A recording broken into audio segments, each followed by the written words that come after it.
we can begin the today's session. So today's session we will learn about the columns and failure theories. Okay, it's a both are very small topic and equally important topic.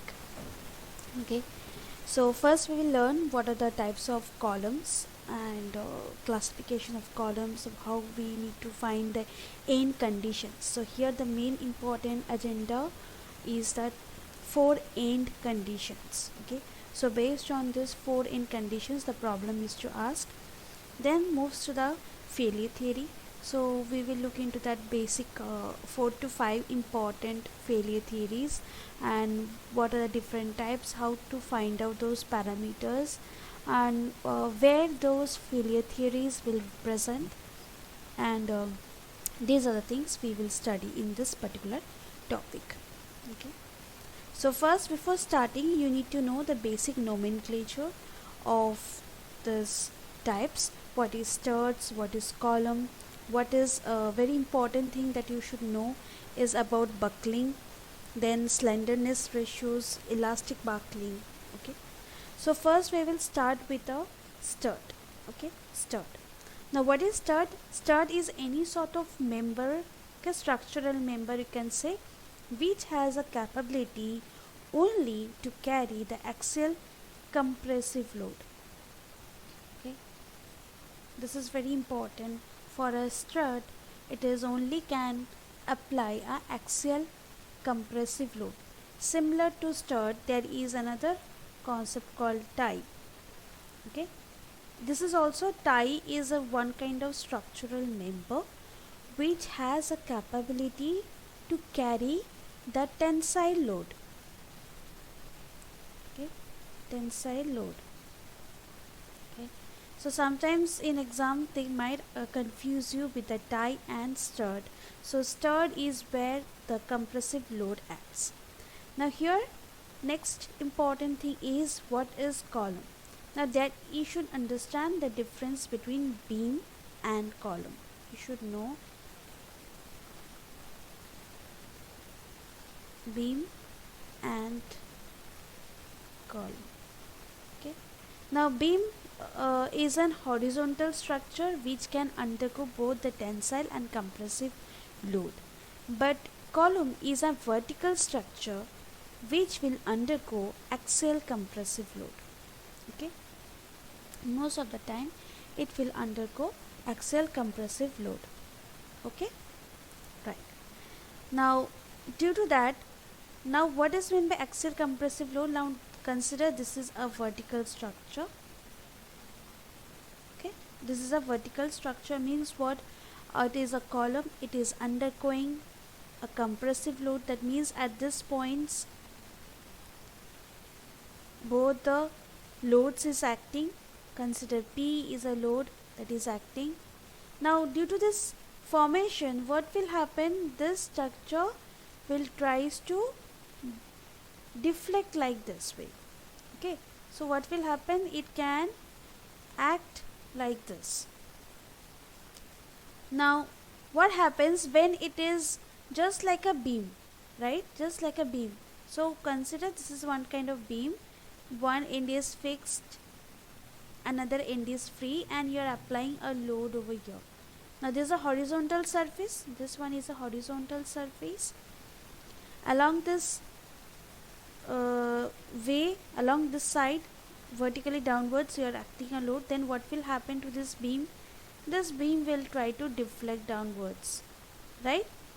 And similarly, the same thing happens in the column. It will try to deflect some point, and this, due to that, it can also starts to wrinkle in the surface. It can also lead to an wrinkle of the surface, and this phenomena is called as a buckling.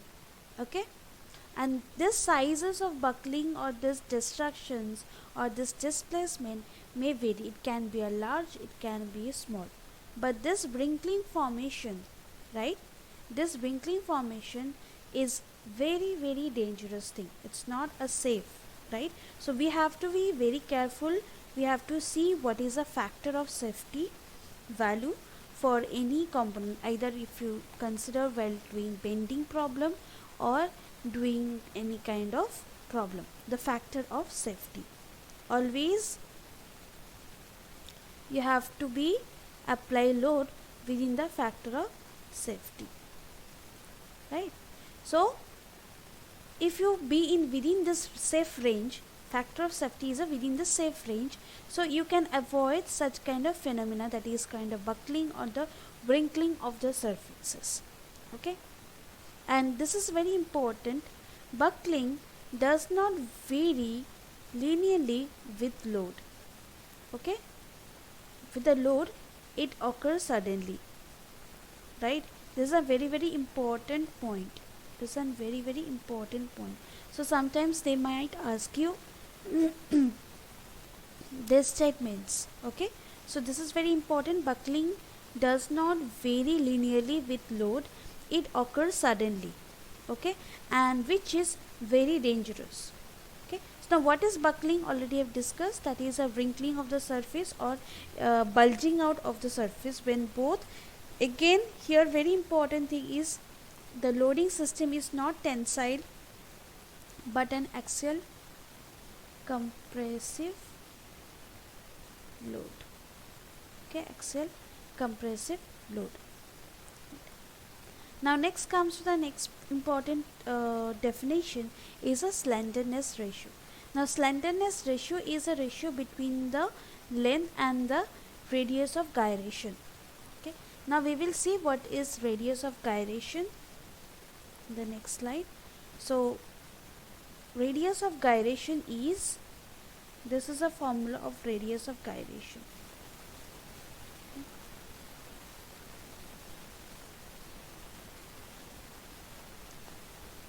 Okay,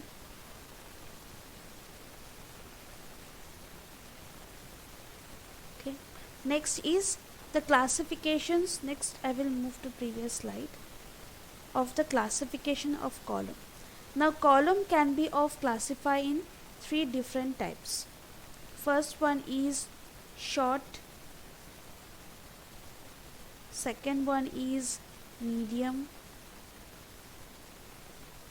and the third type is a long.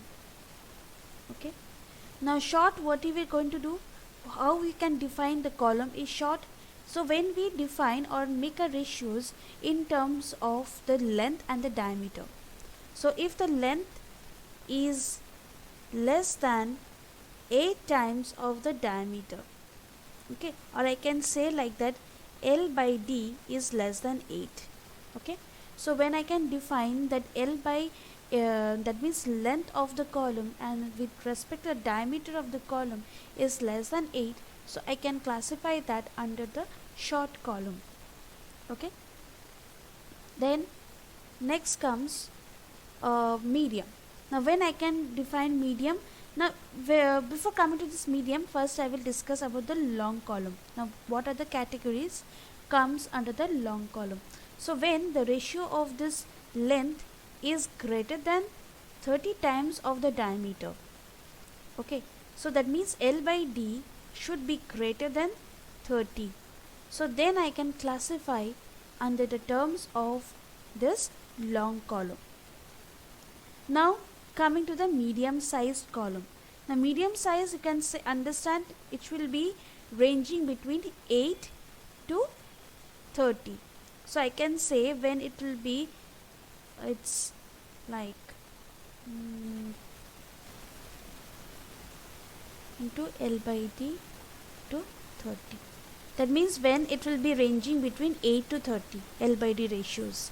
So that time it comes under the category of medium sized. Alright. Now this short, medium and long can also be referred in terms of the slenderness ratio, which is a ratio between the length and the radius of gyration. Okay, so how we can define? Now slenderness ratio, let's consider slenderness ratio is K. Okay, sorry, lambda, they define as lambda. It again differs from textbook to textbook. Let's consider slenderness ratio as lambda. So it can be defined that it should be less than or equal to 32. So when I'm defining in terms of slenderness ratio, it should be less than equals to 32. Now similarly, what will happen for this? For the long, the slenderness ratio, let's consider lambda, should be greater than 120. Should be greater than 120. You should know these values, greater than 120. Now what kind of question you can expect from this kind of pattern? They will give you some of the dimensions, and they might ask you to categorize the which among this following follows this category. So you should know to identify the types of column. And then comes a medium size. Medium size, very simple, so which should ranges between 32 to 120 range. Okay, so which will be ranging within 32 to 120, right? So among this will comes under the category of medium sized columns. Now another important, the last terminologies is a elastic buckling. Now what is elastic buckling? Elastic buckling is a buckling with no permanent deformation. That means it will deflect, it will create some kind of deflection, but again when you remove the weight, remove the load, right, when you remove the load, so it will come back to its original position. So that is called as an elastic buckling. Now to understand this this buckling, there are of various assumptions. Now here the assumptions, what the main assumptions what you're gonna study is of Euler's assumption, or Euler's comes from the Euler's theory. It comes from the Euler's theory. Okay, so here mainly are of two different theories. One is a Euler's theory and second one will be the Rankine's theory. Okay, the here mostly each and every column will be having some 4 different kind of end conditions. That means in various kind of end condition, how this column is going to deform. So this Euler's, the scientist Euler's have declared some of the assumption. So that is very important to remember those assumptions. Okay, the first and foremost assumption that you need to know, the column is perfectly straight. Okay, and uniform is cross section. That means if the cross section is A, that will be uniform throughout the column. Okay, next is the material is homogeneous and isotropic. Okay, so you know they can indirectly also they can ask that what will be if the column is used and based on Euler's theory, right, what will be the states of stresses that will be acting on a column. So they can ask you indirect way, because you know what is mean by states of stresses. State of stresses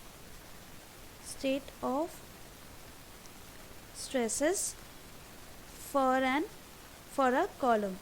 Okay, so column is, you know, the column is acting on this homogeneous either column or beam, whatever we have considered. This is the common point. Always the material is homogeneous and isotropic. So you know the elastic modulus for state of strain is always 2, right? So that kind of questions also they might frame and ask. Okay, then is the material behavior is always elastic. Okay, what is that elastic means? When there is a load is applied, so it will deform. So when it is taking, like a load is removed, it will regain back to its original position. So that is the meaning of the elasticity. Okay, then comes the load is perfectly axial and passes through the centroid of the column. Just like what we have seen in beam and torsional assumptions, same here it is very important that here the load what is applied is actually compressible also. Okay, or compressive in nature. So here we are applying axially compressible load, and which the load has to be passes through the centroid of the column, okay, or whatever the section centroid. Okay. Now in this some of the questions they have given you that some of the columns like different kind of structures, maybe of I, okay, maybe of C section, maybe of L section, or maybe of this section. Okay.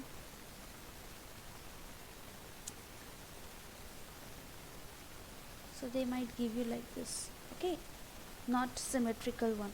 Now everywhere they're giving the loading system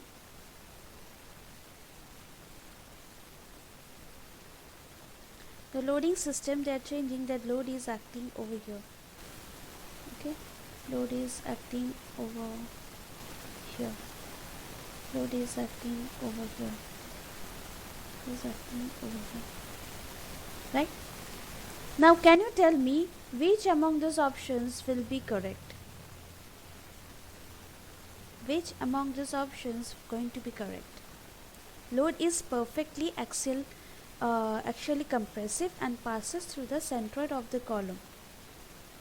Now which among these options are correct? Option D, ma'am.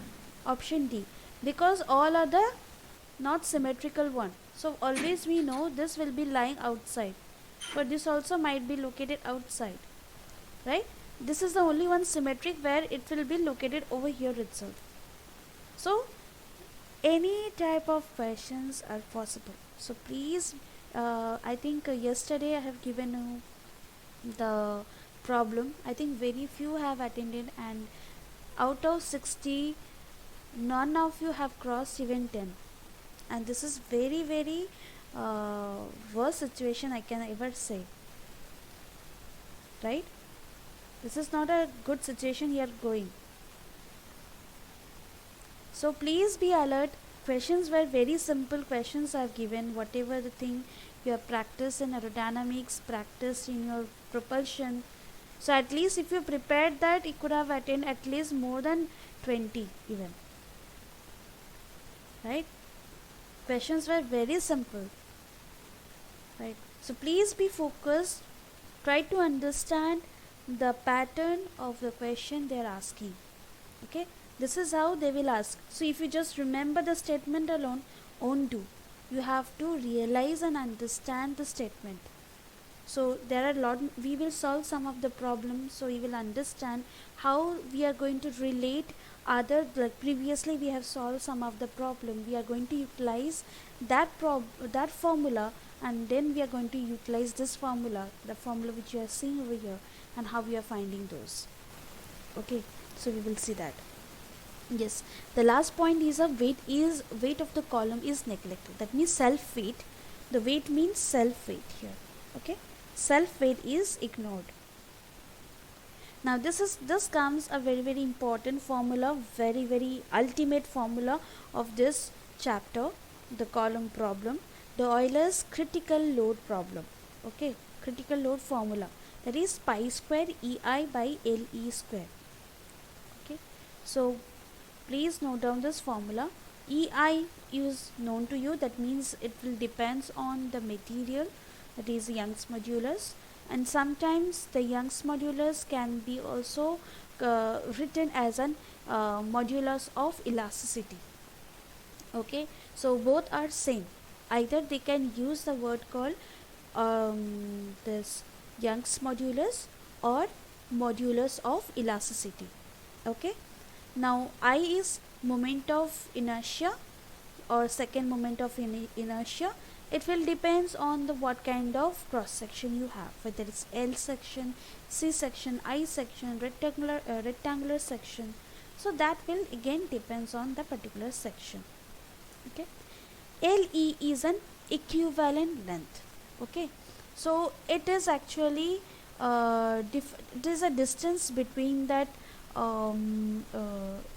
that two nearby inflections. That means when beams are bending, right? Suppose you are giving a load over here. You are giving a load over here. Sorry. Right? You are giving a compressive load. The main thing in the column is you are applying a compressible load in any one of the column. So right, so it will, how it is deforming, right? The two adjacent the inflections, how it is differentiating. So that will defines the equivalent length. So if one, this depends on the number of this one depend the end conditions, I can say, like whether it is a fixed, whether it is a hinged, or whether it is free, one end is free. So all those things depends on this equivalent length. Okay, so right, okay, so we can write down that depends on, first of all, Ma'am, could you please explain this equivalent length again? equivalent length means, for an example, I will move to the next slide. Now here, any beam having the very four different kind of end conditions. That means this is a column, right? This is a column. Now column one end, here first condition, both the ends are pinned or hinged. So what will happen if both the pins are hinged? You can see from this point to this point are pinned. In this condition you can see when the load is applied. So see this example, when load is applied, it is deflecting in this way. Okay, this is one type. Now when both ends are fixed, okay, both the ends are, here one point, here another point which is fixed, and the compressive load is done. Now here the form of deflection is different. Next condition, again one end is hinged, one end is fixed, the deflection is different. Now next condition, the last condition, one end is fixed, another end is free.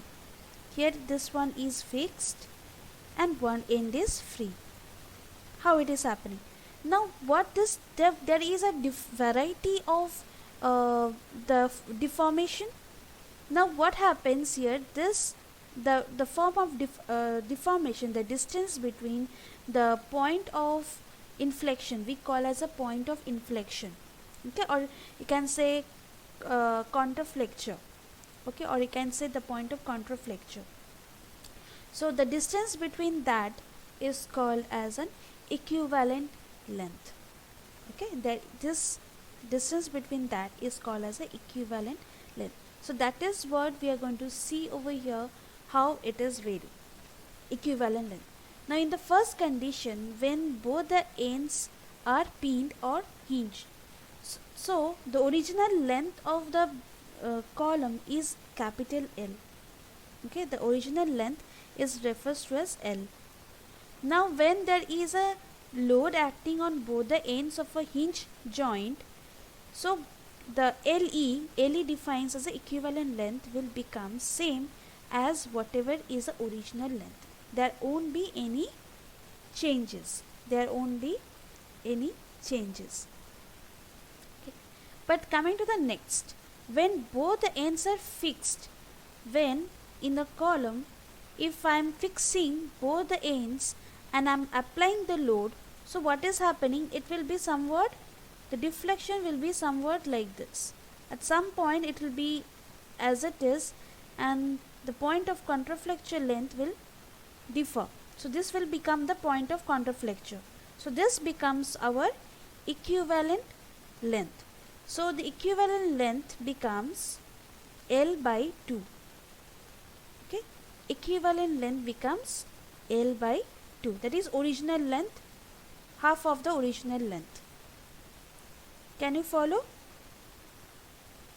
All of you? Yes, ma'am. Okay, good. Then when one end is fixed, another end is pinned. Now this is a combo between this A and B. Okay, it's a combination of this A and B. So what happening here, if you see, observe this two different figure. In pin, it is starting from the very first point, okay, where the pin has been fixed. From that point it is bulging up. But in case of pinned, in case of fixed, there is some straight line first, then it is bulging out. First there is a straight line, then it is bulging out. Just observe the figure carefully. And yes, sometimes they might give you the figure instead of giving you the formula. So you should know the which figure represents what. Okay, so here if you see, observe carefully, it is somewhat, this contraflexure point is somewhat straight here, then it is bulging like this. Okay, so that is condition for the fixed. So LE, that is a equivalent length, becomes half of the original length, but here LE becomes L. Now in case of this fixed and pin, this will be the combination of both. Now here in fixed, what will happen, halfway it will be little straight, then it will bulge up. But in this other end we have the pin, this is pinned, and here we have the fixed. Now in the pinned one, it will be starting from the very beginning point. Now this becomes somewhat complex. So remember, in this complex, this LE becomes L of root 2. Derivation is not important. Okay, it has some kind of derivation, that how they got these points, that is not important, but this final expression is very, very, very important. Okay, LE equals to L by root over 2. So remember that there is a complex, all are simplified values. Here we will have the root over 2, L by root over 2. Next comes one end fixed and another end is free. Okay, so in that condition what will happen, so this end is fixed, this end is free. Okay, this end is free, so on that time it will bulge up like this. Okay, it will bulge up like that. So the length of this inflections, right, will become LE becomes twice of the L, twice of the L. Okay, now we know the basic formula, that is critical load defines. Excuse me, ma'am. Yes. One more condition can also be applied here, ma'am. Yeah, like you can one say end hinge is, and one one end end free. is. Am I audible, ma'am? Hello. Yeah, you're audible. What Yes, is ma'am. another One end is condition? pinned and the other end is free. Yes, but here according to Euler, he is having only 4 conditions. You're right, it can be applicable, right? But according to Euler, it is, we cannot put that thing over here. These are the Euler's condition. Okay, these are the Euler's condition. All of whatever this formula I'm writing over here, PCR equals to pi squared EI by L square. This is Euler's condition, and Euler's have defines this 4 conditions alone. Okay. Okay, Right. ma'am. Yes. Right. And if you have something like why it came 2L, so he has defined something like this, like here it is a fixed, one end is free, so it is happening like this kind of curvature, and it will have also this kind of, so this two becomes the 2 point of contraflexure. So distance between this two is, this one is L, right? So this is L plus another L on this side, so total becomes 2L for this one. Okay, this side is imaginary, these are all the imaginary points, imaginary adjacent contraflexure points. Okay.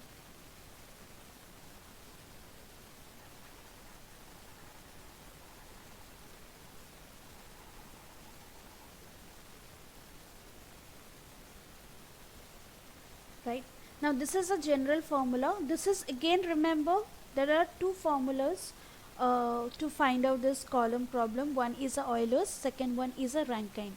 Now here we are only going to focus on the Euler's one. Okay, these are the conditions of the Euler's condition. Now here we know that it is pi square by EI by, here we'll have suffix E. Okay, L suffix E represents the equivalent length. Okay, equivalent length. Now for the first condition, if I have to apply, so what will be the critical load? So pi square EI by LE is same as L, so I can simply write L. Okay, now second condition, now this becomes same EI. Now what is LE? LE is L by 2, that means L square by 4. So it can simplify and write like 4 pi square EI by L square. Right? Now the third condition, for the critical load, we have in critical load one end is fixed, another end is free. Okay, pi square EI by L square by 2. Now simplify 2 pi square EI by L square. Now the fourth condition, you get PCR equals to pi square EI by, here we have LE means twice of L, that means 2L means 4L square. Okay, we will get 4L square.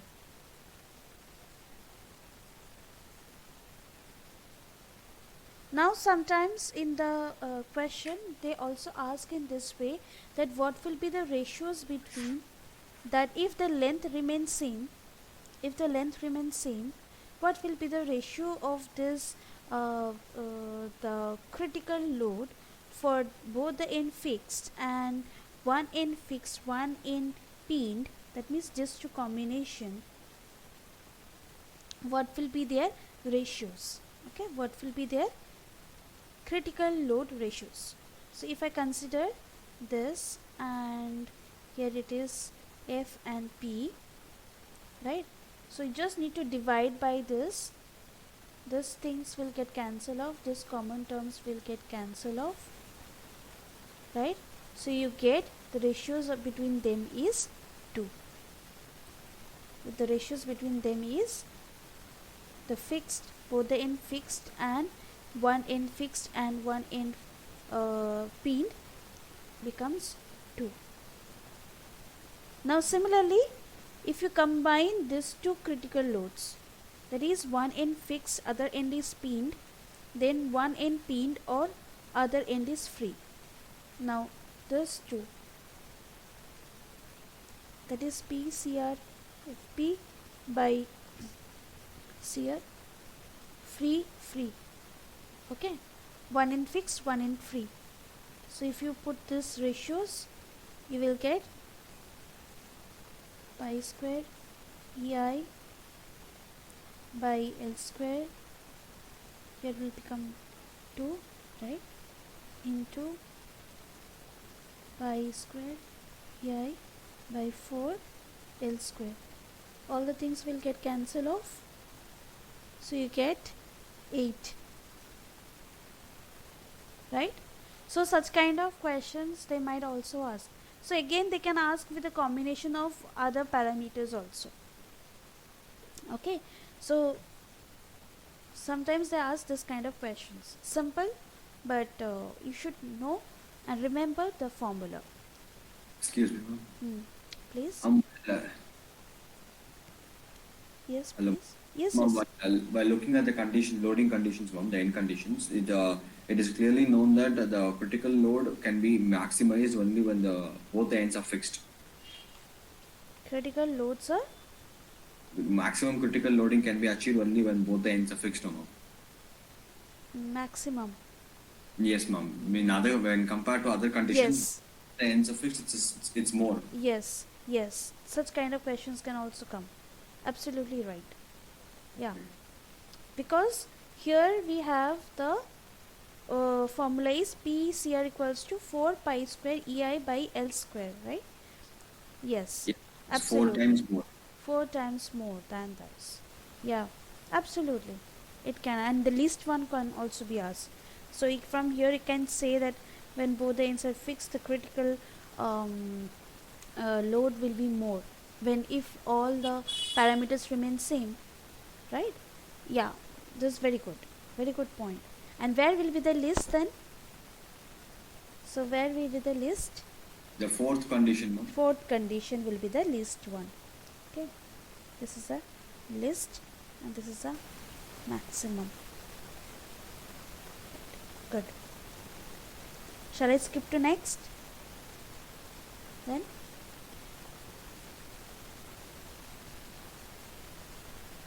Yes, ma'am.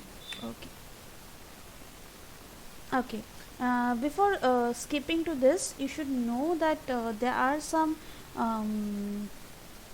not some, there is some kind of Euler's limitations are there, that where we can use and where we can't use.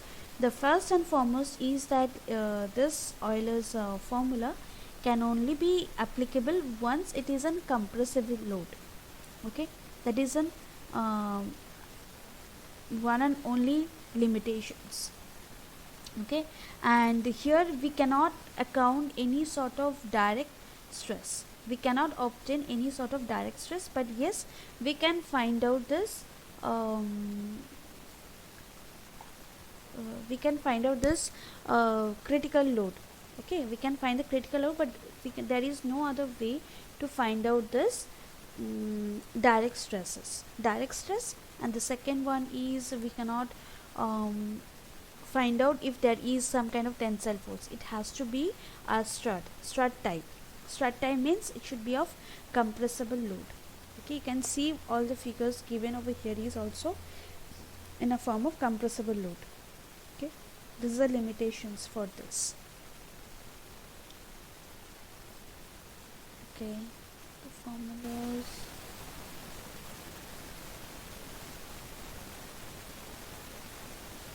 Okay,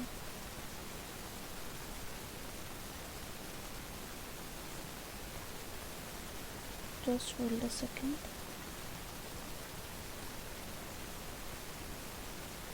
Here the formula is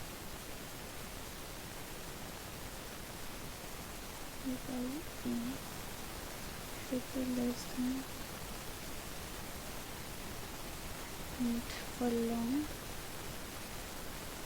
is f of CR equals to pi square E by KL by R whole square less than f of CR. Okay. So please note down this formula and note down this notations. F of C means actual compressive stress.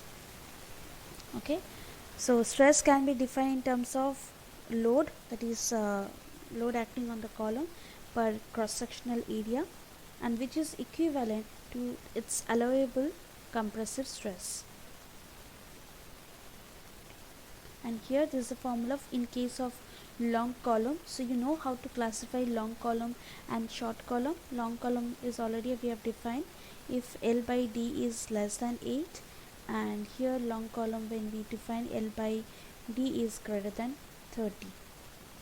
Okay, so in that, based on that, you need to find out this values.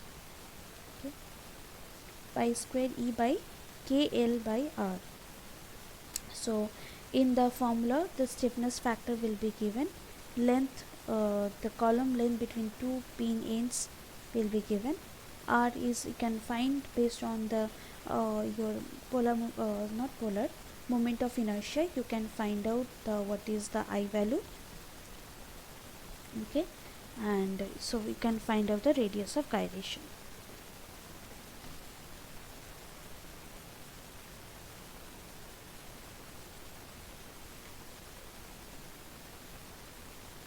Okay, shall I move to next? I'm Ma'am, copying. 1 minute. Okay, okay, okay. What is it? Capital FC, ma'am? Capital? FC in short. Capital FC represents your allowable stress, allowable compressive load, critical load. Okay, okay.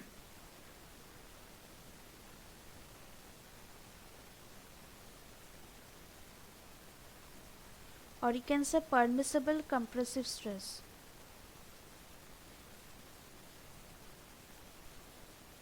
So, not load, compressive stress.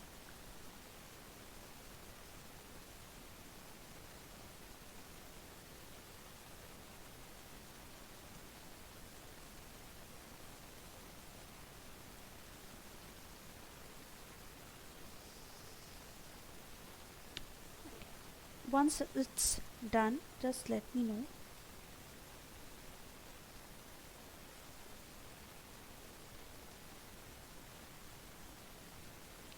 We will solve some of the Yes, problem. ma'am. Done? All right. Yes, ma'am. Done. Okay. Now here comes the formula for already I've discussed the what is the slenderness ratios, right? This is a slenderness ratio defined by lambda. Okay, and yes, now comes the Rankine theory. Okay, Rankine crippling theory. So it has some conditions where it can apply. So in this Rankine theory, it can be applied both for short column as well as long column. But in case of Euler's theory, there was a limitation. You can only apply, right? The direct formula you can only apply for the short column. Okay, so that was the difference of this Euler's and the Rankine. Okay, so but in case of Rankine, you can apply for both the short column as well as a long column. Okay, so this is the formula. So this is the formula for the Rankine crippling group. So you just need to remember the formula, right? So it is to be in the safer side. They never ask questions from this Rankine, or neither it is in your syllabus, Rankine crippling load. But still, just note it down for keeping yourself in the safer side. Ma'am, Euler theory is applicable to only short column. I am right? Yes, only for the short column. Okay.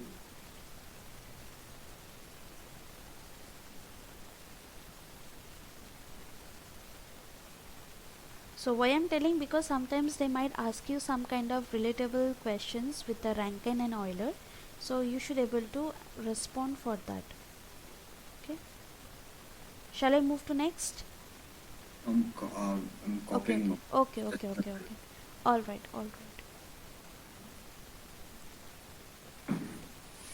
Ma'am, what is this K dash? uh, just a second. K dash, let's just have a look.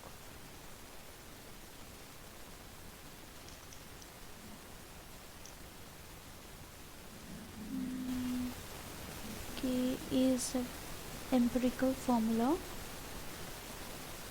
Okay, presents again sigma c by pi square e. It is one of the empirical constant. Okay.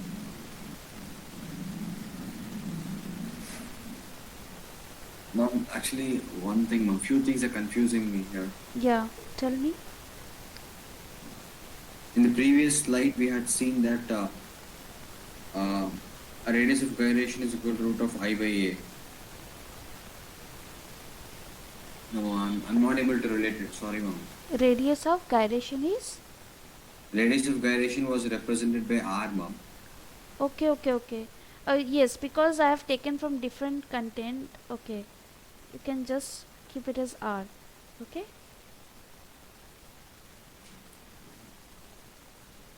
All right. Oh yeah, yes, ma'am. Because I have taken from different content. Okay, so the notations has changed. Okay, but radius of gyration R represents root over I by a. Okay, Right? okay. Yes, ma'am, I got it. Mhm. One more minute, ma'am. Okay.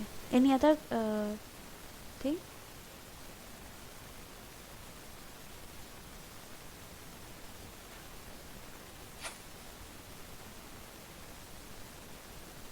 So okay, till then we will solve one of the problems.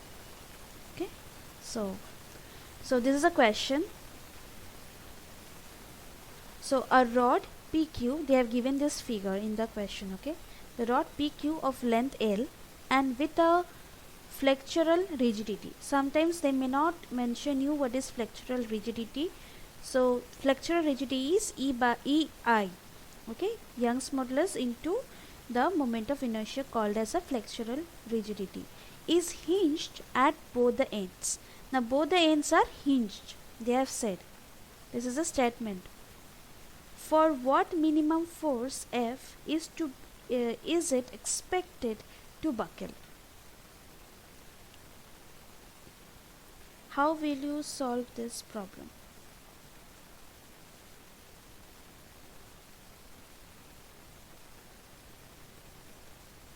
They have given this figure.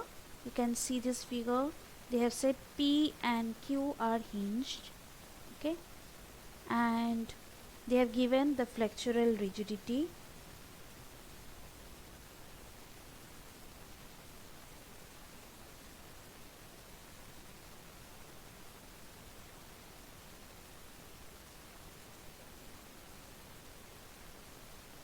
And what for what minimum force F is it expected to buckle?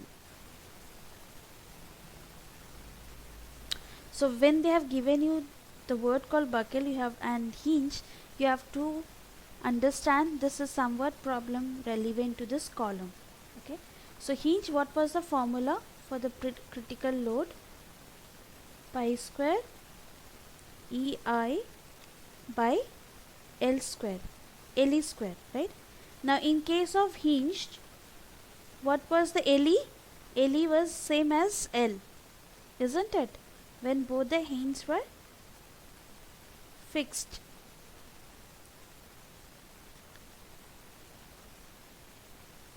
Now how to find the what is the minimum force F?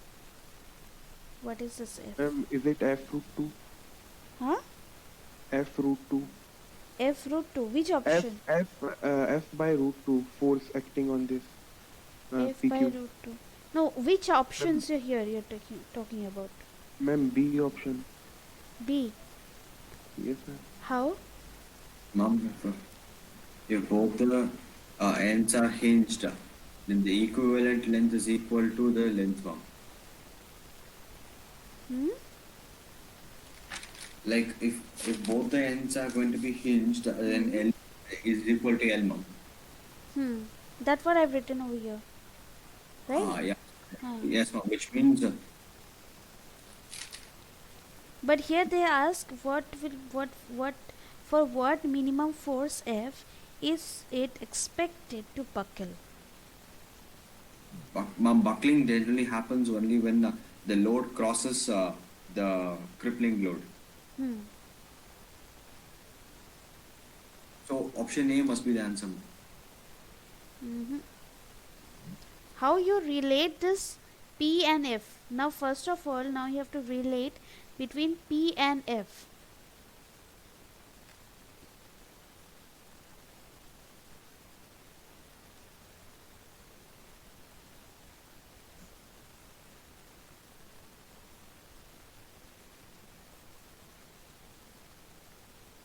How do you relate?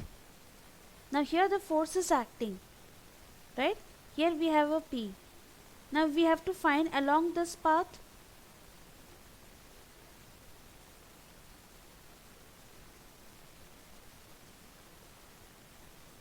Right, along this path we have to find, isn't it? So what will be this angle? What will be this angle?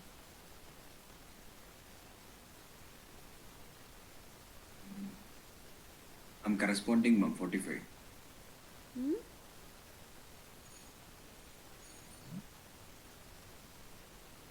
$45.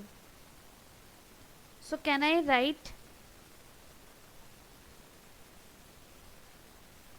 P equals to F cos 45?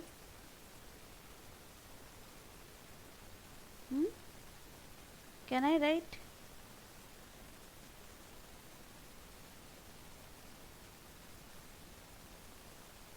No?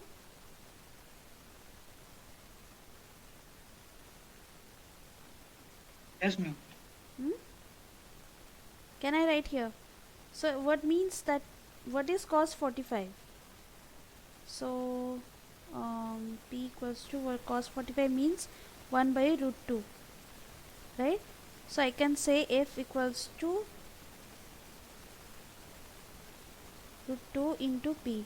Now I know my P is this one, so I just need to substitute root 2 into pi square EI by LE square. That means root 2 pi square EI by L square F,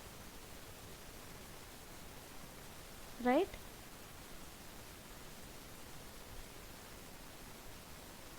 Got it? So my right option will becomes which one? The option B.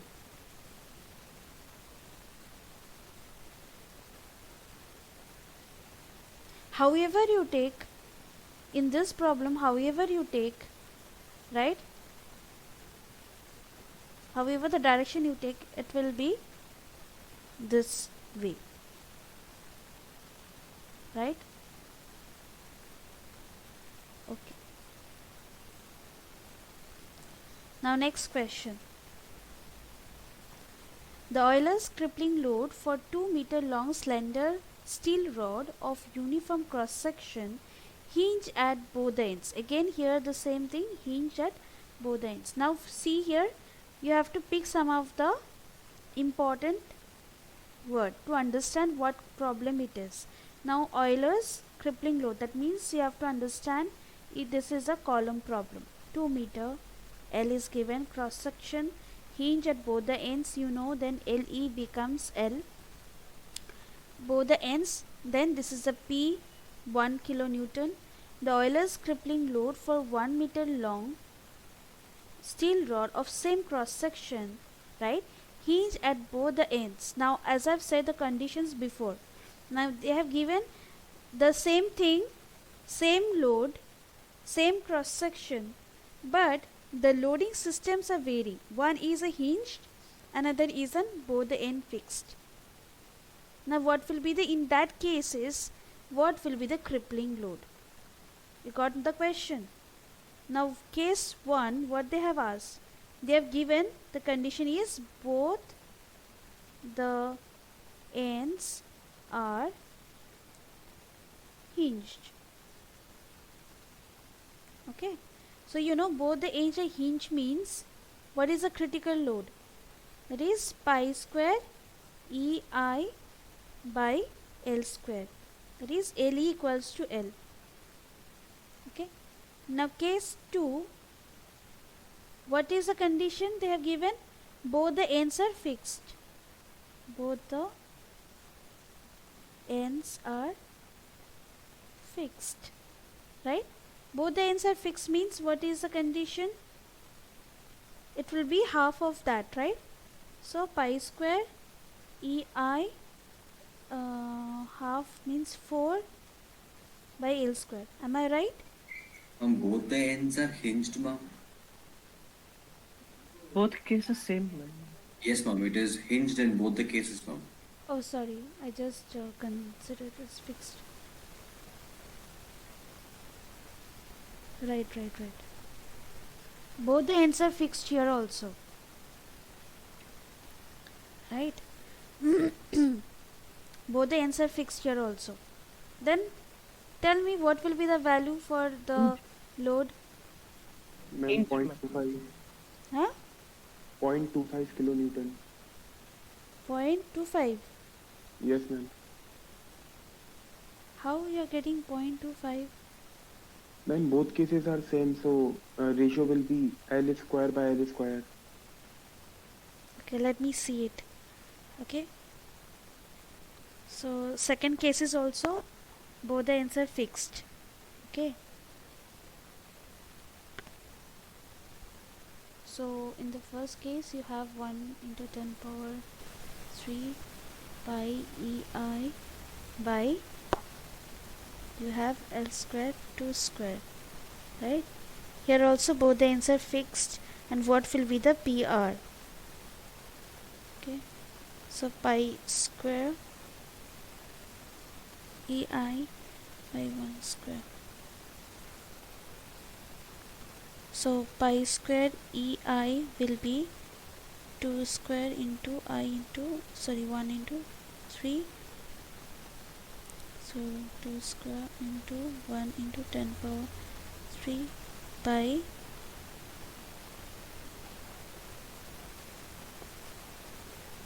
4 Oh, into, isn't it? yes, ma'am, 4 kilonewton.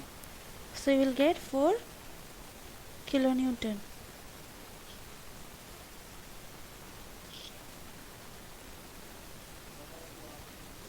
Could you able to understand, all of you? Yes, ma'am. All of you, right? So what I'm doing first, I'm finding out this what is pi square ei. I just got the value. Next case, both are same condition. My formula is going to be the same. I have just applied it, and let me check this answer. Yes, it's 4 kilonewton, right? Okay. Very simple problem, very simple problem. Okay, similarly we have another some kind of problems. Euler's critical load for a column, Euler's critical load for a column with both the ends are hinged is found as 40 kilonewton. What would be the change in critical load if both the ends are fixed?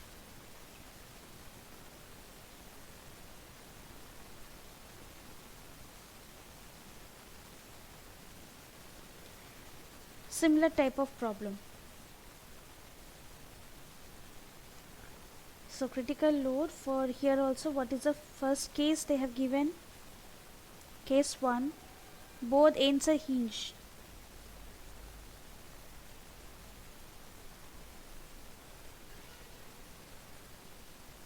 Both the ends are hinged. Then what is the formula? Pi square ei by L Ma'am, square. Mom, it's 4 times the load, mom. no, it's 2 times the load. 80 kilo, 80 kilonewton. 80. What will be the change in critical load if both the ends are fixed? That means pi square ei by 4 square becomes 40 kilonewton. Okay, case 2 is talking about both the ends are fixed. Both the ends are fixed. What is the formula in this case?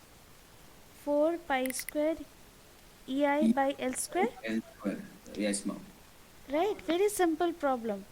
See, you know this value, right? 160. So 4 into 40 kilonewton becomes 160 kilonewton. This is the answer. That's all. Mom, I have one small doubt, mom. Yes, please. Mom, they're telling about the what will be the change in the critical load. So from 40 it is changing to 160. So 120 is the answer, no, mom. The No, increment. no. No, they are not asking the difference. That means if this thing is change the loading system. What will a change in the loading system? What will be the change in critical load? That means from previous 40 kilonewton, how much it will be changed if they're changing the loading system. Okay. Okay, you have to understand that whether they're asking the differences. If they ask the differences, then you have to do it. They're changing the load pattern. So that means it is not that uh, they're asking this differences. Okay, sometimes you have to understand, gate, even if you solve this um, aptitude question, sometimes if you read, you won't be able to understand their English even. Okay, so it will be very critical type of English they used to ask. So you have to read it properly, then only you will understand that what they are trying to say. Okay, so same goes to here, right? It is not, doesn't mean that it will be subtracted. Okay, they are changing the load pattern, so that's why we will not subtract over here, right? Okay, now here comes a very very important question. Very important question.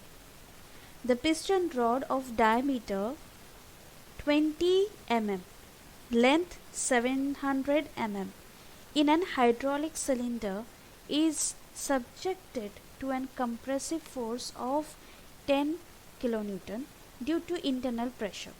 The piston end of the rod is guided along the cylinder and other end of the rod is hinged at the crosshead.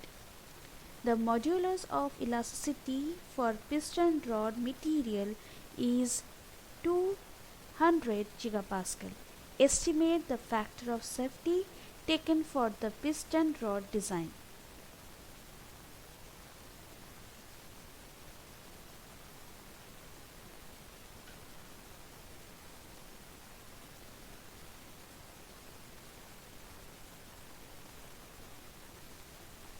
Okay. Now in such kind of problem, when all the problems are given all together, how will you identify the problem in this? You yourself tell me, how will you identify the problem? What are the key points that we will take from this problem?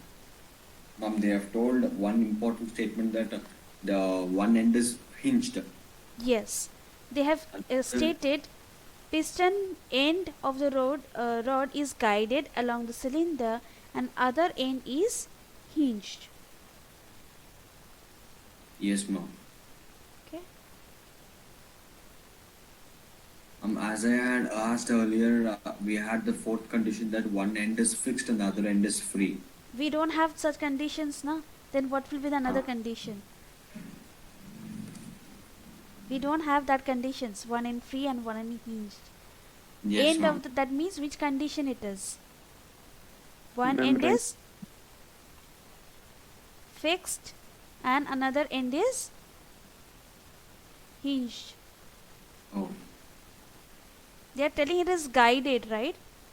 Guided along the cylinder.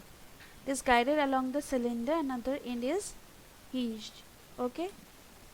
Next, they have given. Yes. one second, doubt. Like it's being guided, which means it is in motion. Hmm. Okay, if it is in motion, then it is said to be free now. How it can be hinged, fixed actually?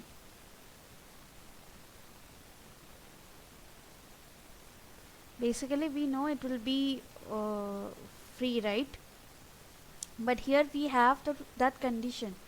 We don't have any other conditions. Free and hinge is not there, not in the combination, right? So Yes. so sometimes you have to understand the problem, do not involve into an practical way. Okay, so when you want to crack gate, you have to go with the methods, do not go with that kind of implementation like realistic thing. So I think one more time we have solved one of the problem, and when we had to ignore those things. You remember the viscous problem once when we Yeah. were solving, how it was more viscous, right? We were judging in that way. So never judge in that way. Read the question, understand what they're asking, and follow that way, right? Do Okay. not go in that sense. Okay, all right. Now here, yeah, here we are in. So here you have to consider one end fixed, another end is hinged, right? Now okay, diameter has been given, length has been given, compressive force has been given, okay. Then modulus of elasticity, right? That means they have given what is the value they have given? They have given the modulus of elasticity. They have given what is it? E 200 E value. E value has been given, okay. Estimate the factor of safety, okay. Now do you remember what is the factor of safety formula? Mom, it is the allowable stress by the working stress. Yes, so critical load, if I want to decide the critical load, okay, so we can write like this.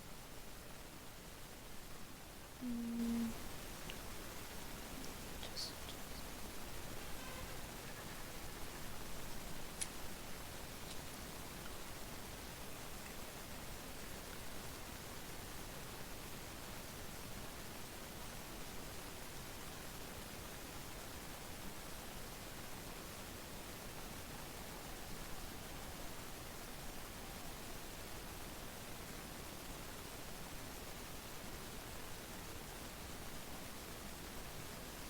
okay. Oilless load is nothing but the permissible load which will consider just the it leads to fail by the factor of safety. So we need to find out this value and this value, so we can find out this factor of safety, right? Now how to find out this Euler's load, critical load, that is PCR. It's very simple. We know the relation between fixed and hinged. Fixed and hinged is complex, so it is 2 yes 2 pi square EI by L square. EI by L square. Now how to find I? How to find I? E is given, and L is pi given. d4 by 64. Yes, I will be simple since the diameter has been given, pi d power 4 by 64. Okay, this will be the formula, pi d power 4 by 64.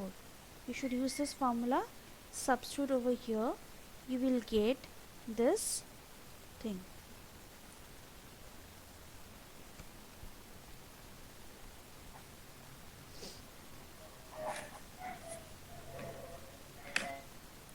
Next, how to find the compressive load?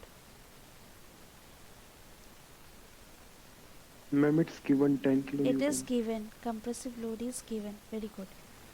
So you know the compressive load, you need to find Euler's load, and you will get this factor of safety. Okay, now find out and tell me the answer.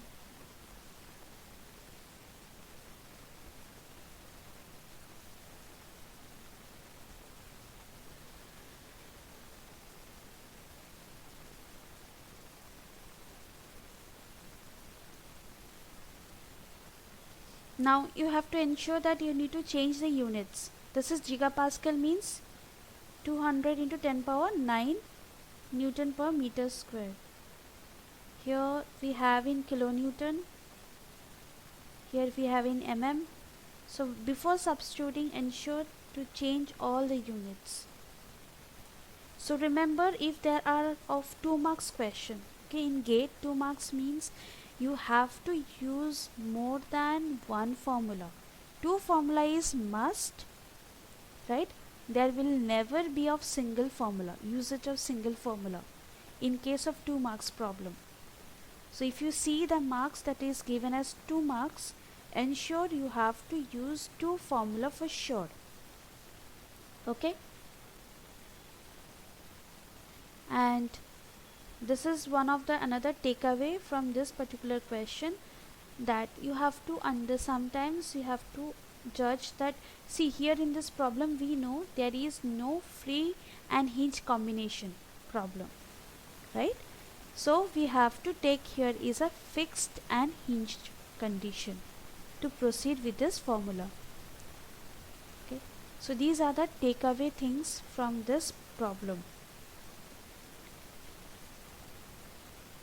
Ma'am, is the ratio coming 15.8? 15, just let me check that. 15, no. Ma'am, is it 6.327?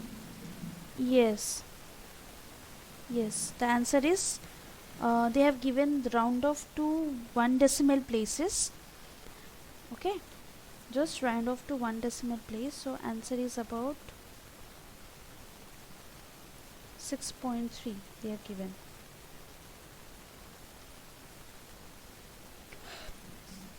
Just check your answer once again.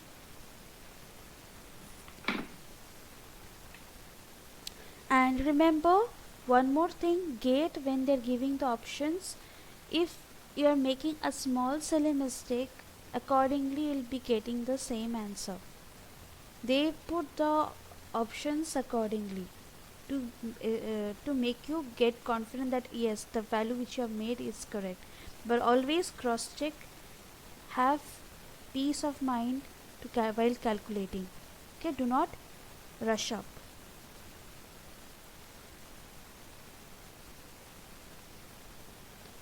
So I think this value is coming around 63.28 kilonewton, right? Then this is 10, so factor of safety becomes 63.28 divided by, you're getting 10, so 60.328, round off to 1 decimal place, this one. This is the factor of safety answer.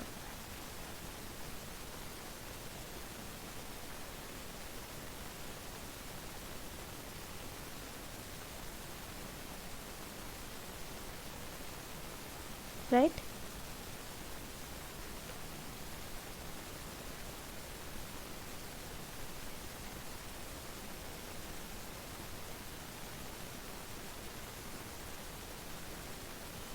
Shall I move to next problem? Yes, ma'am. Okay. Before moving to next problem, we will discuss slight important points. Okay. Excuse me, ma'am. Yes, please. Ma'am, I am having a small doubt, ma'am. Yes, please. Ma'am, regarding this Rankine theory, ma'am, is it also applicable for only 4 cases that Yes, we have studied for? Rankine doesn't have any end conditions. Rankine is applicable for both short and long column.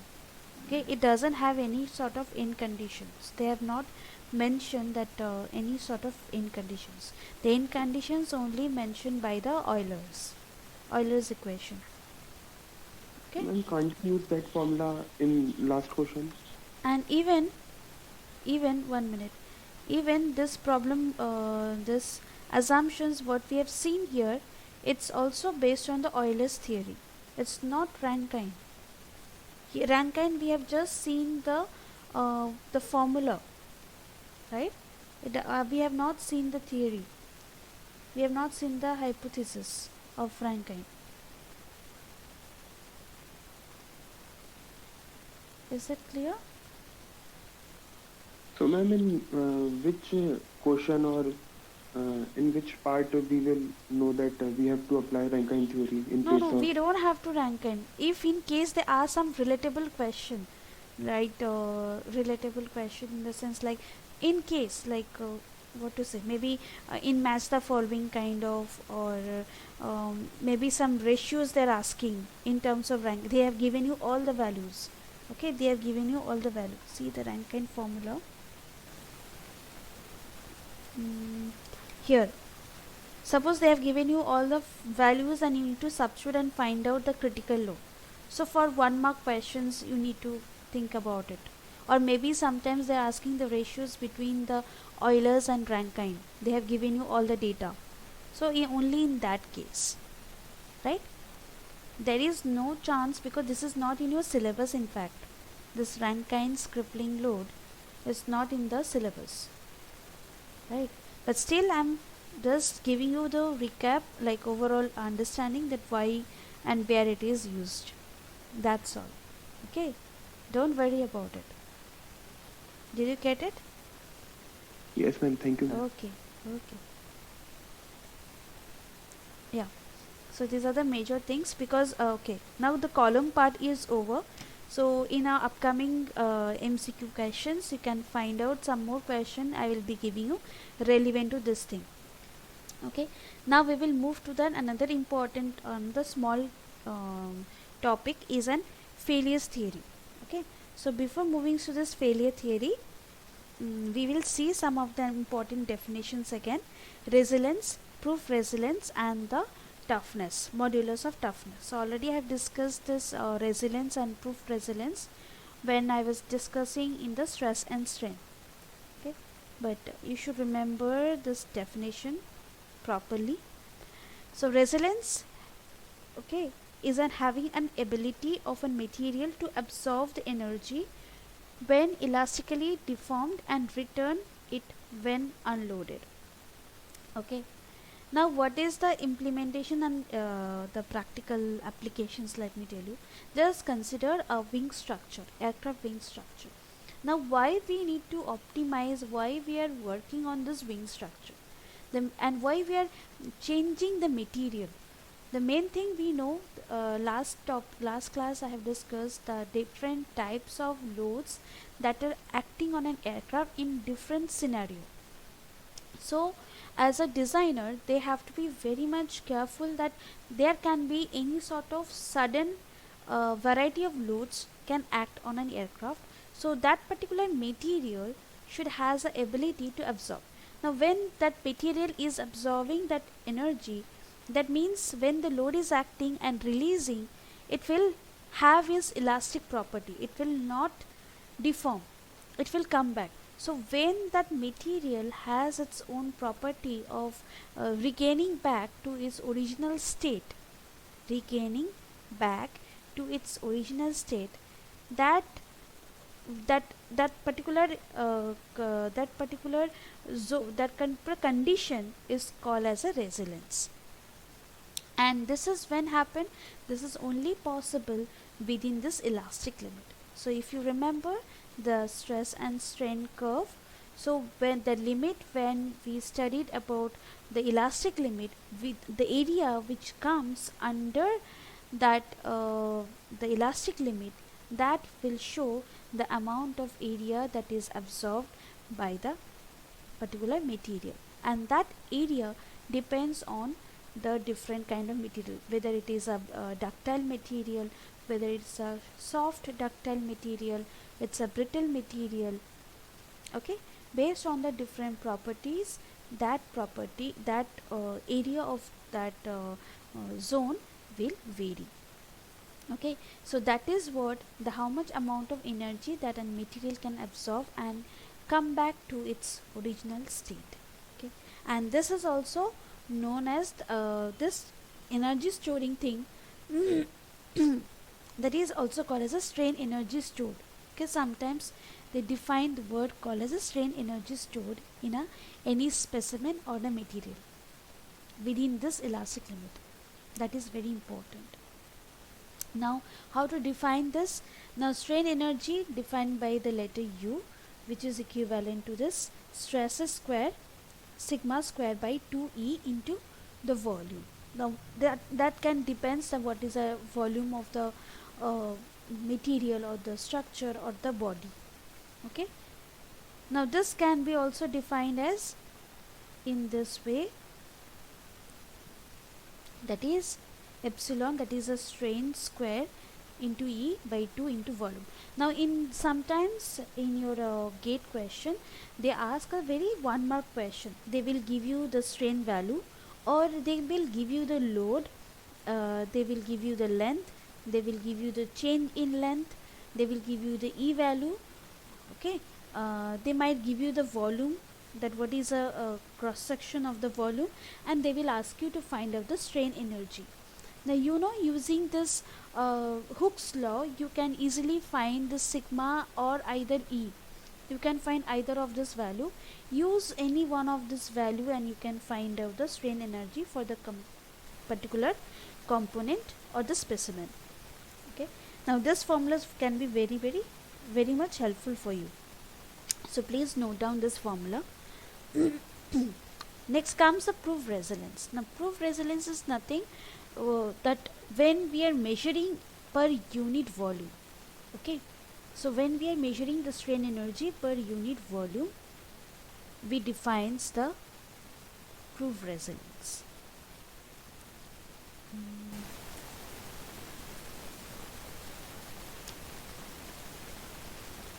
Sometimes they might ask you the statement, which among the statement is correct.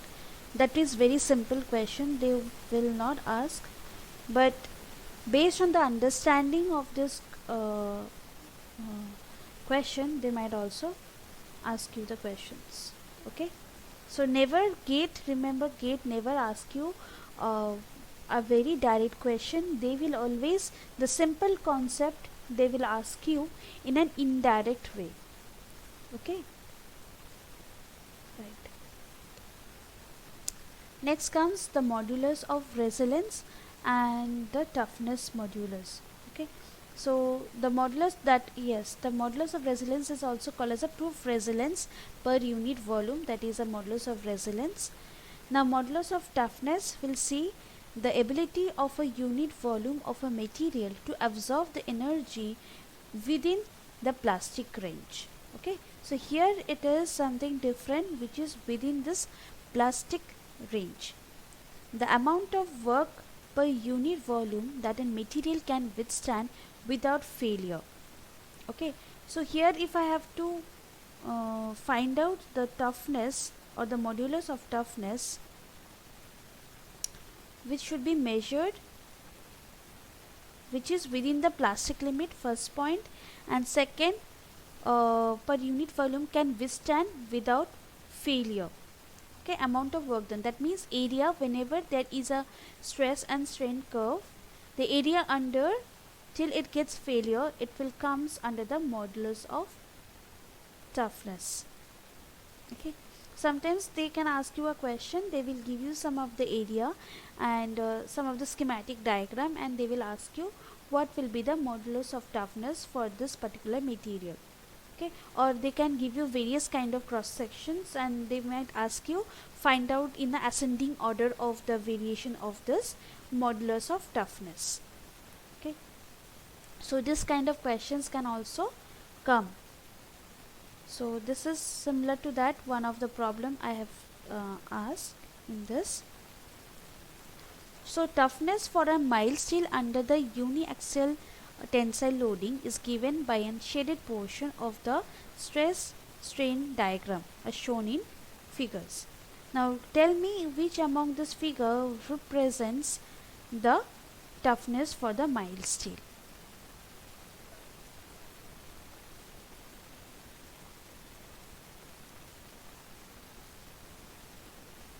Or if you want to calculate the modulus of toughness, which will be that?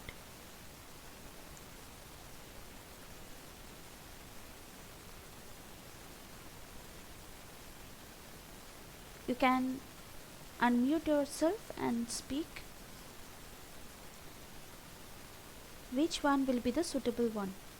A, B, C or D? Ma'am, D option. Yes, absolutely right. Because they have said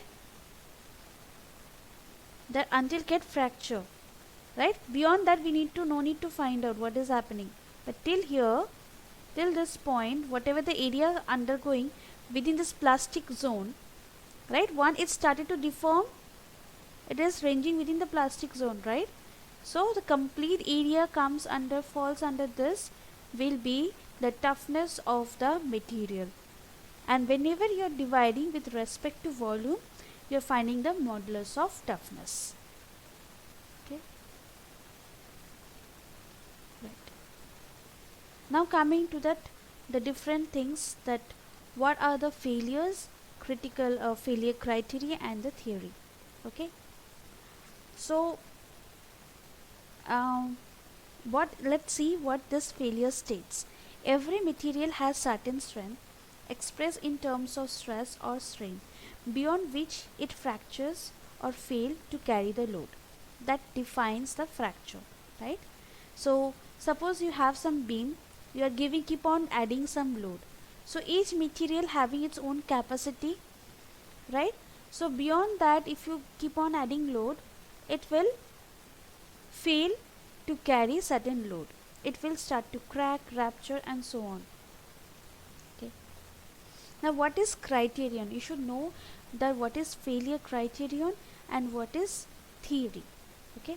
A criterion is used to hypothesize the failure. Okay. And theory, failure theory says that a theory behind a failure criterion. Can you tell me what is hypothesize? What is hypothesize? They have used a word called hypothesize.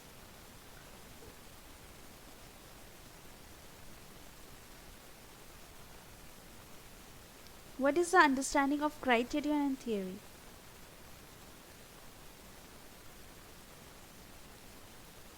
What is meant by hypothesize?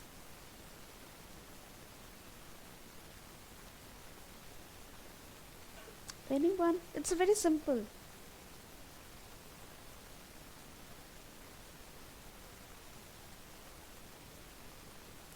Hypothesize means something like assuming or it is not conditioning. Yes. Okay, sorry. Yes. Yeah, tell me. Yes. Tell me. Ma'am, it is not completely explained. Completely? Explained. Yes, it is like not um, yes, you can say completely explain, like something like kind of assumption which feasibly may happen or may not happen, right? It kind of assumptions, right? So based on some kind of logical facts or some kind of things, they have assumed something, right? Some kind of theory, okay, based on the certain concepts, you can say. So that concepts, right, when they are terming that concepts in kind of behind some theory, so that becomes failure theory. And criterion is that assumptions or the conditions that they are implementing on that particular point. Okay, right? Now why we need to understand this failure theory? First, when you are making any design component, you should know what will be the limitations of this, that how far it can lead to an loading system, that is a margin of safety or the factor of safety. That is the main thing we are studying this failure theory, whether it will be implemented in brittle material, whether it will be implemented in ductile material, right? What kind of material it will be implemented, these theories. Okay. Then the third one is to determine the weakness and the strong direction. That means directional determinations. So if any, whether we are considering the unidirectional, bidirectional, tridirectional, right, or 3D or 2D plane, right? So all those conditions we can determine whether you are finding only for the 2D conditions or 3D conditions. So all those facts we need to understand and implement accordingly. Okay. Now this definitions you can study, that failure modes, right? Coming to the main core is a various theories of failure. So I think already you have studied this various theories. Now in this failure theories there are important 5 important failure theories are there, and each theories have been defined by this different scientist. Okay, and that scientist name, they have converted their name into a theory, scientist name. So the first one is a maximum principal stress theory. So from the name itself it can say that Rankine's theory. That means the person or the scientist Rankine have developed this theory called maximum principal stress theory. Okay, next comes the maximum shear stress theory. Okay, shear, so you can principal stress, let's write sigma. Okay, then maximum shear stress. Okay, shear stress theory defines or stated by this Guest and Tesca. Guest and Tesca combinedly jointly made this theory called as a maximum shear stress. You need to remember the name of the scientist who have developed that. Okay, then maximum principal strain theory. Okay, maximum principal strain theory developed by the Venant, Saint Venant. Okay, Saint Venant. Okay, now fourth one is the total strain energy. Total strain energy theory. Okay, or it is also known as a Higgs theory. Higgs theory. Then the fifth one, the most important one, is a maximum distortion theory, distortion energy theory. Okay, and that is also known as an von Mises theory. Okay, mostly we use this name only, von Mises theory. So these are the very very important theories. Now we will look deep into it, that what this theory represents, what is the structural formula, the main thing, formula, application we will see over here, and what it has stated. Right, these are the important things that we need to take care of this particular topic, theories of failure. Now first we'll move to the maximum principal stress theory. Now maximum principal stress theory, remember, just put hyphen and remember that here it is implemented for brittle material.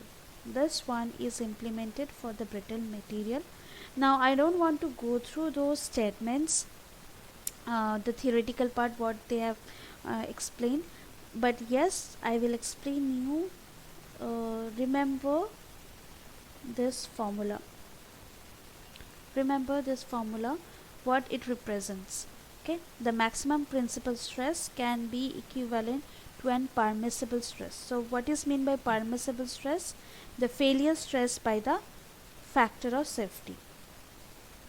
Okay, just before, few minutes before, we have solved one of the problem equivalent to this. Okay, just note down this key point alone.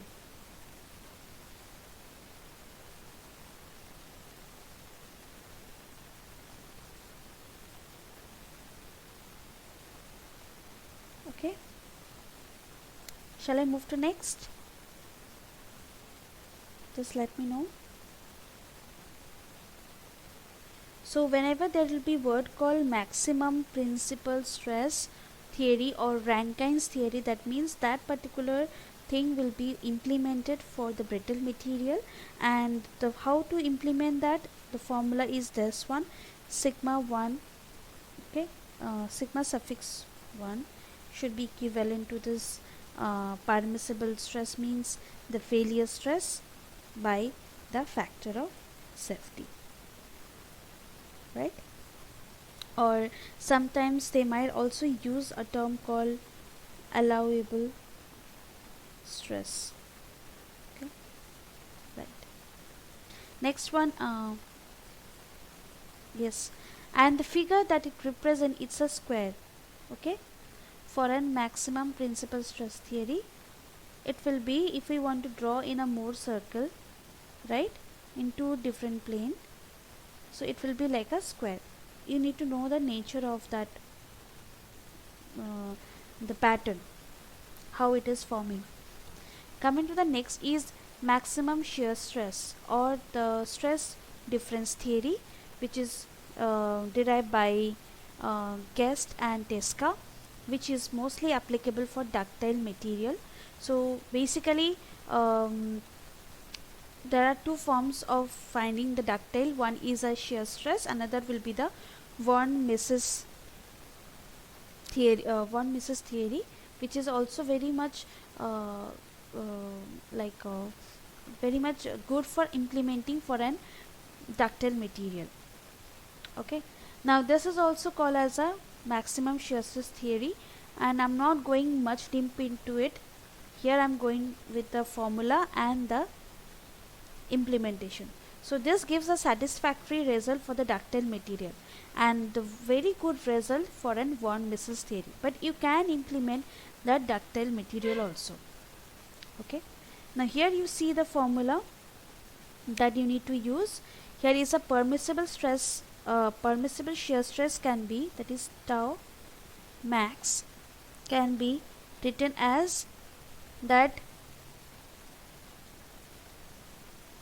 this one by n, that is the n is a factor of safety. So I can write like this way: sigma 1 minus sigma 2 by 2 into the factor of safety, twice of the factor of safety.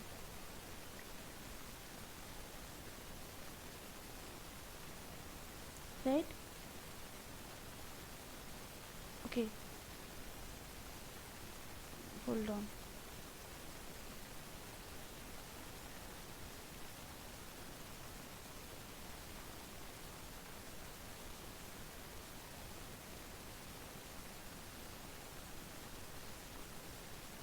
Here it is now. So again here 2 is there already. So 2 into 2, 4 into factor of safety. This will be the formula.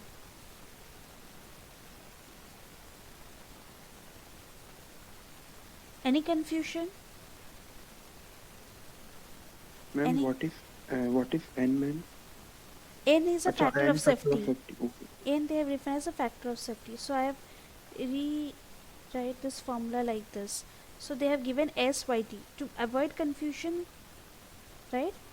That is actually the stresses, permissible stress. Okay, allowable stress. So I can write sigma 1 minus sigma 2 by 2 is already existing. Now here we have another 2 into factor of safety. Okay, so overall I can write sigma 1 minus sigma 2 by 4 into factor of safety. Now this formula will be helpful when you're solving some of the problems. Okay, now here if you want to draw the in a more circle, so it will be somewhat like a hexagon, right? Remember the schematic diagram also, it will be in the hexagon.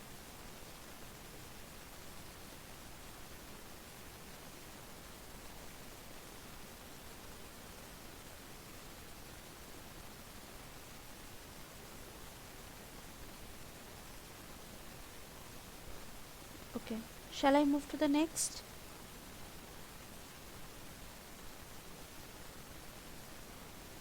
Just a second.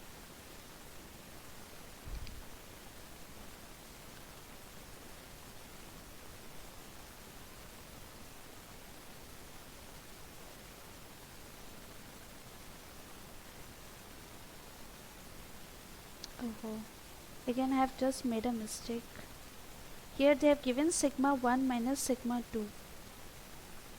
Okay,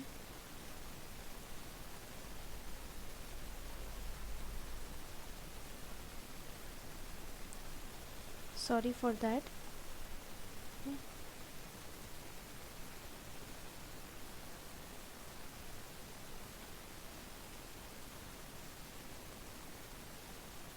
This will be the formula, not 1 by 4, it will be twice of factor of safety only.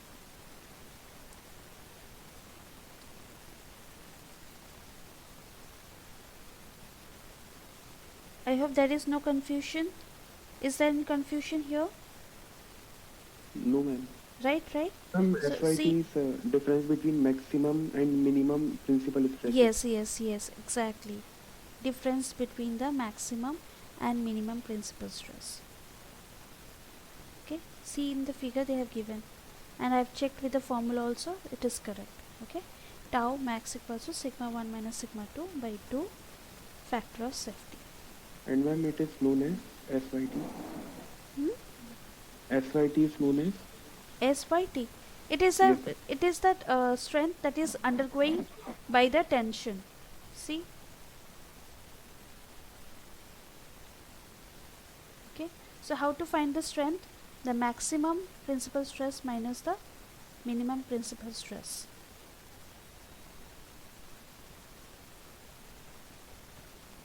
Okay.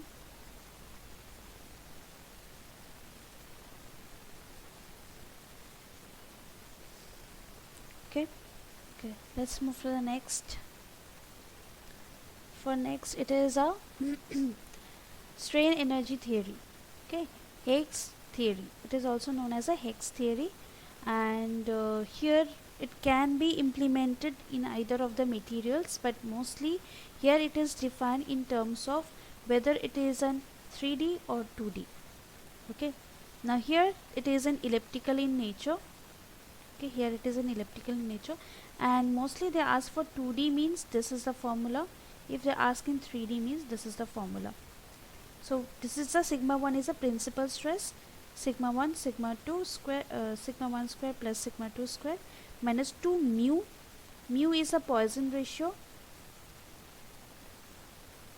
right? Again into sigma 1 into sigma 2 equals to sigma 2 square. This is the, again comes an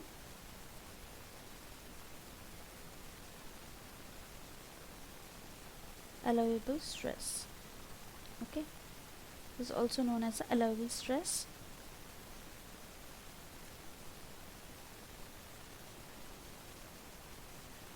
Right, so write down this two formula alone.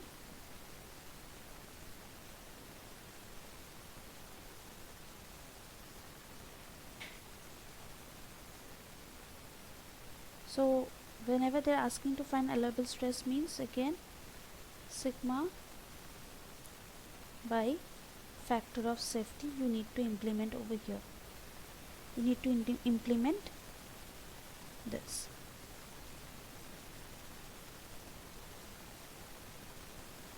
And here this one, instead of 2D stress they can also use biaxial stresses, and here it is triaxial stresses. And remember, the Mohr circle will be somewhat elliptical in case of strain energy theory or the Higgs theory.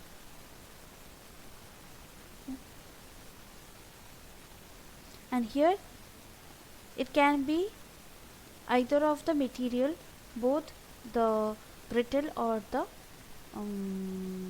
ductile, and it will depends on which kind of material, since that's why here the value of mu is written. Next point, shear strain energy theory, or it is also known as a distortion energy theory. Now already I have said this distortion and other one we have the maximum shear stress. Both will have the applicable for the ductile material. So here also they have mentioned it is specially for the ductile material, and this is the formula for that ductile material, and it gives it gives a very good result for the ductile material, and it is also very elliptical in nature, and this is for the 2 or 2D stress condition formula, or it is an biaxial stress condition.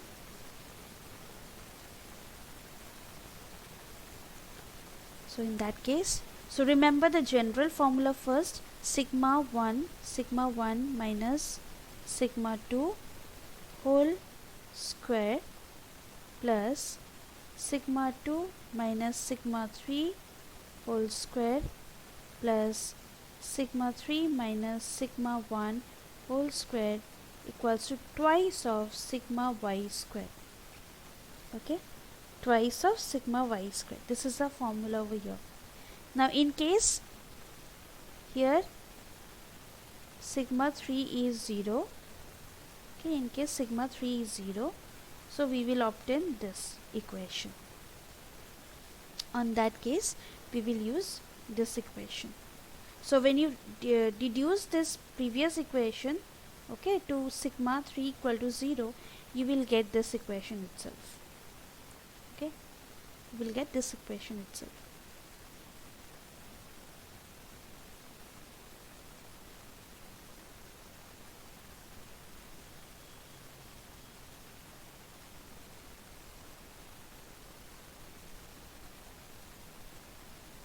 Alright, shall I move to next?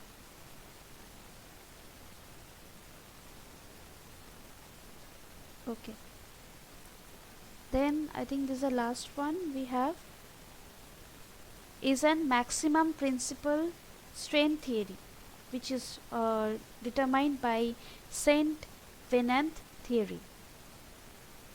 Okay, so it is somewhat kind of rhombus in nature. If you want to draw the Mohr circle, that means the stress diagram, it will be in rhombus in nature, and these are the formulas.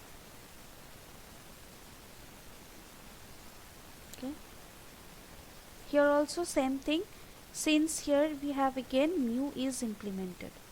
Okay, here we have the formula for mu, so it can be both implemented for the brittle as well as a ductile material. Okay, here the main thing you are going to find out the maximum principal strain. This is the formula. This is this one, and the another one is Hague is not in your syllabus, but again I will tell you to remember the formula. Okay, both the Hague's theory and the Saint Vedant theory is not in your syllabus. Okay, so for being safer side, just to remember this theorem also, theorem and the implementation. Right? Shall I skip?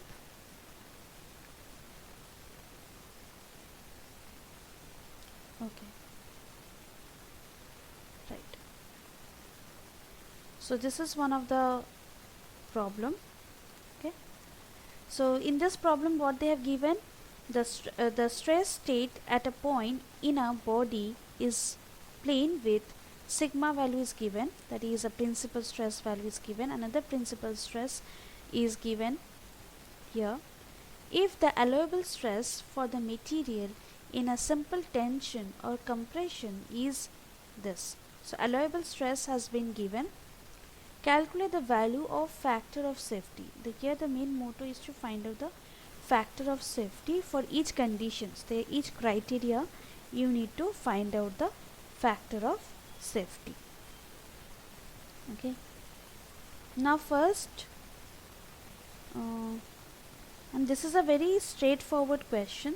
First of all, now let's find for the maximum stress criteria.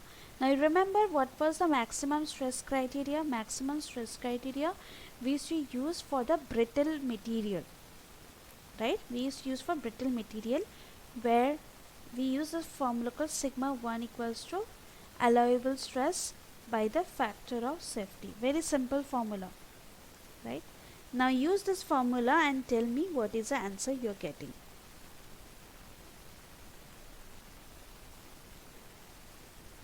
What will be the answer? Ma'am, 1.6. 1.6. Let me check. Factor of safety equals to allowable stress means they have given 100 Newton per mm square.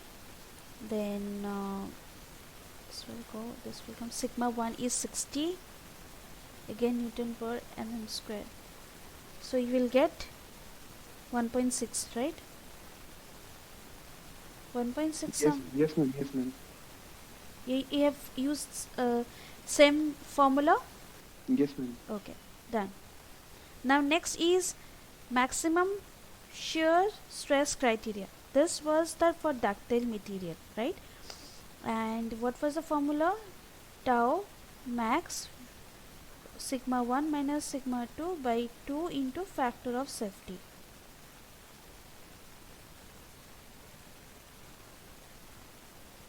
Isn't it? This was the formula. Yes, ma'am. Hmm.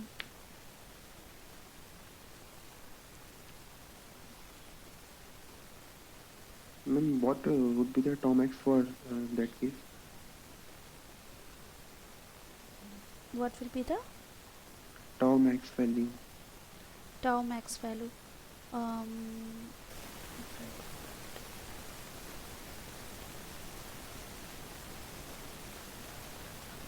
just a second, let me look into the formula once again.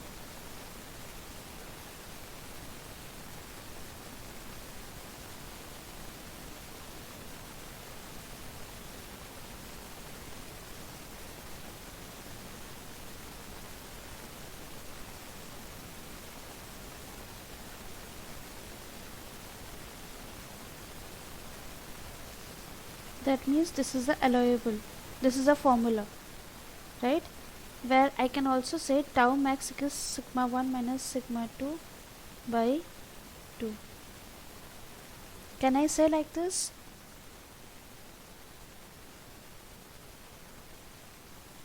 Tau max equals to allowable stress by twice of factor of safety equals to sigma 1 minus sigma 2 by 2. This one and this one will get cancelled off, so we will get factor of safety as level stress by sigma 1 minus sigma 2,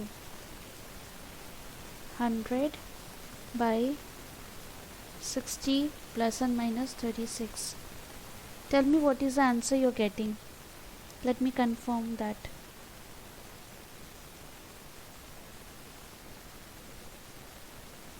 Just ensure me if you're getting 1.04.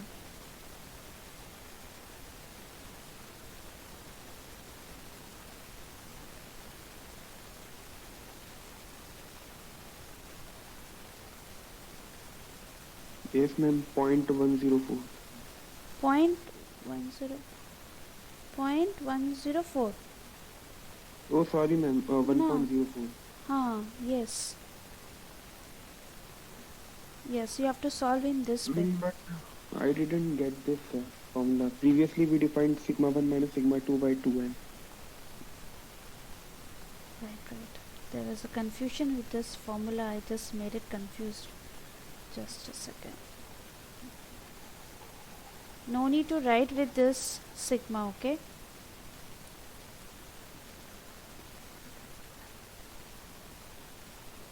I just made it confused. Sigma allowable stress by twice of this, where this tau max equals to sigma 1 minus sigma 2 by 2.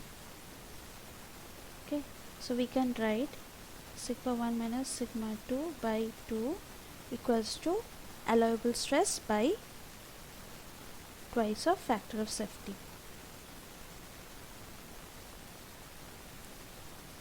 Right? Now is it clear? Now Yes, this is the final one, right? Yes, ma'am.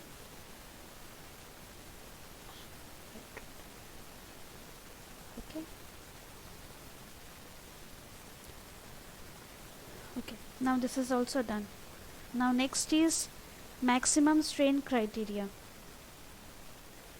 Maximum strain criteria, let me check the formula. Strain criteria. So we have to use this formula, strain criteria, Higgs formula, right? So sigma 1 square plus, it was a plus, right? Sigma 2 square minus 2 mu sigma 1 minus into sigma 2 equals to allowable by factor of safety whole square. This was the formula. Now you know this value. Now what to do over here is mu. Mu is not given. Here mu is not given, so you can ignore this. Mu is not given. Find for this fourth one. Okay, fourth one, what was the formula? Yeah, here mu is not given, so ignore it. Sigma 1 square plus sigma 2 square minus sigma 1 into sigma 2 equals to f of a into so square.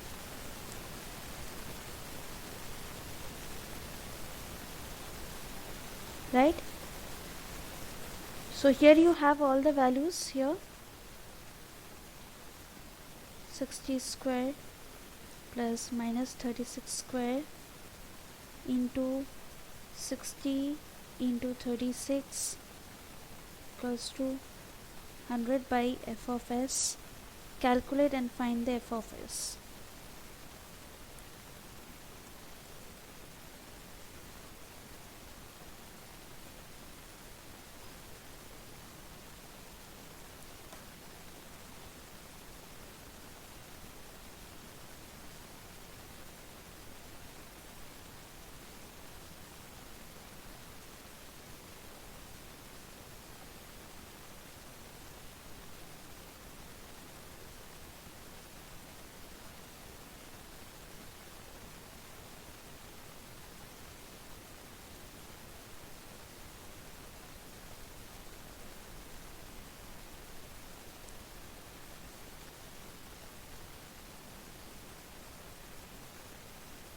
Done?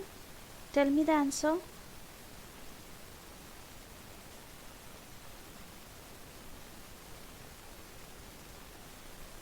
Achha, one more thing, here minus is there, minus 36.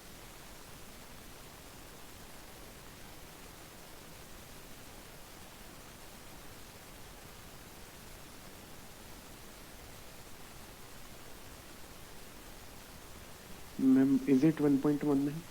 1.19. Yeah, 1.2. Right. Now another best part that you can find over here is always the factor of safety should be greater than 1. This is one of the design criteria. Okay. Suppose in case you are seeing that you are getting 0.15 or 0.92 or something, ensure that some mistakes you are doing. Okay. So always the factor of safety, if any problem they are asking you to find a factor of safety, it should be always greater than 1. Okay. So this is how you can check your answer. Right. This is another one of the important point. Now this problem, right, this is an important problem. As I was talking about, that there will be a combination of different problems, different formulas, and you have to implement over here. Okay, this is that kind of problem. Now let's read the question. A mild steel shaft of 50 meter diameter is subjected to an bending moment of 1.5 kilonewton meter. Bending moment has been given, and the torque T.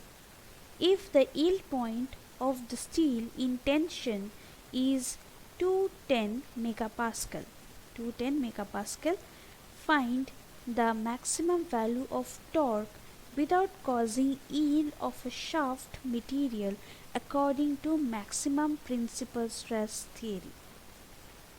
Okay, so you know what is the maximum principal stress? It is implemented for brittle material, but here you know the mild steel is not a brittle material, right? It is a ductile material. So here again, do not relate that in terms of those concepts. Okay, so you have to implement here as a basic thing what this principal stress is talking about. Principal stress is equivalent to the yield stress, right? That what the concept of this maximum principal stress. right? Now here in this question they have said what is a bending moment, torque and blah blah things, and from there you need to find out, according to this theory you need to find out what is a torque that will be applied in this phenomena, right? Now how you are going to find out?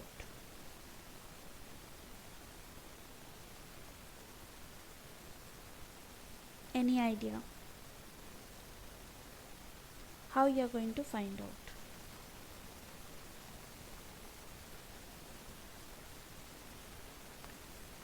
Did you understood the question?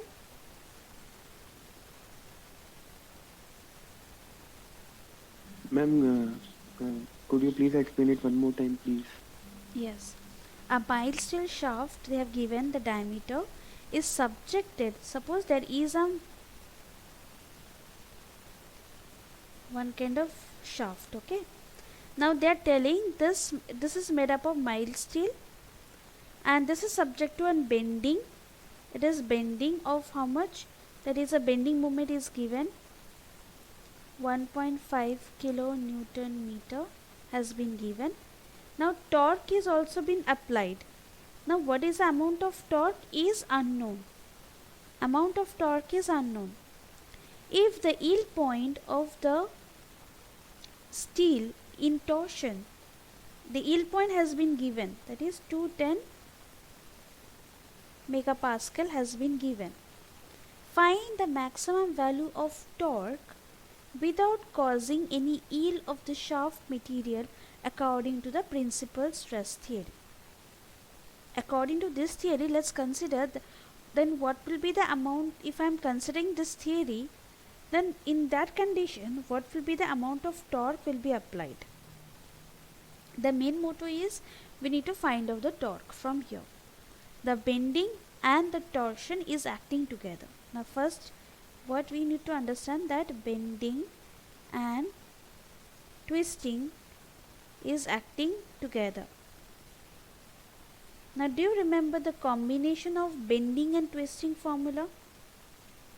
Right, we have discussed once the bending and twisting. So you have to implement that formula of bending and twisting and need to implement over here. Now there was a combined formula of the bending stress, the maximum bending stress, or you can say equivalent bending stress, okay, principal stress. That was the formula something like that.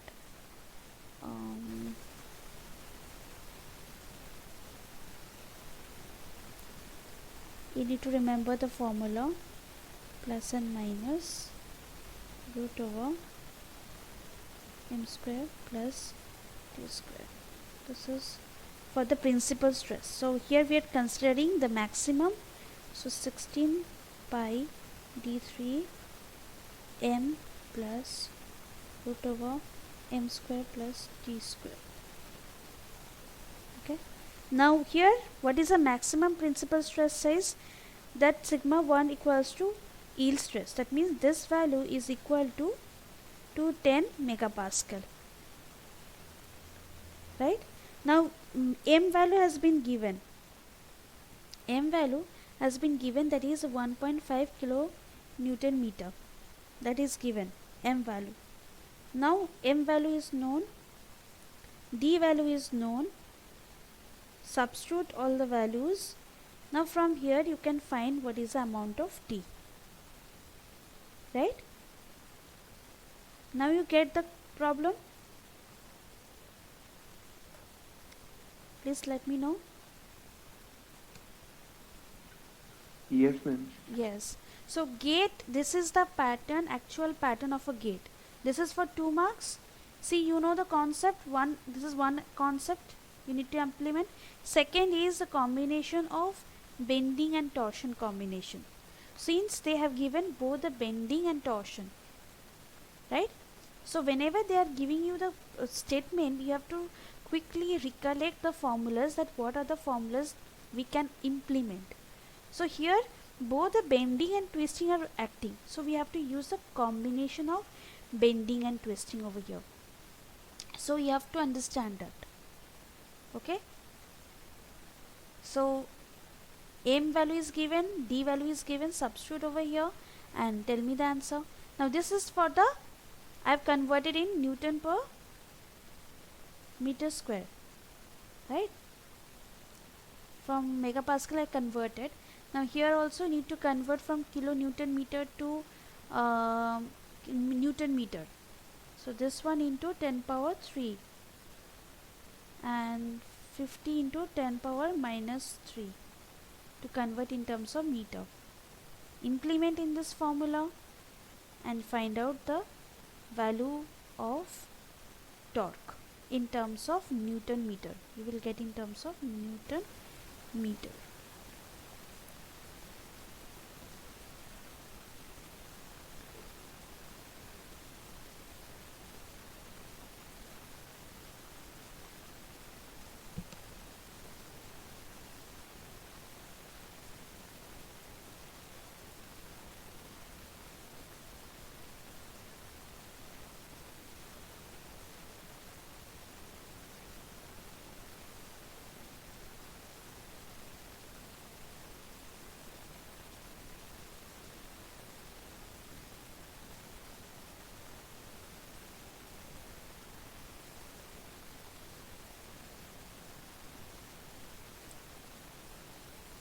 Substitute and find out the value. Now again you have to remember while solving that if they have asked that what kind of units they are expecting, whether it is in kilonewton meter or mega newton meter, so again you have to look into that. What is the number of decimal place, whether it is round off to integers. Okay, you have to be very careful with that things.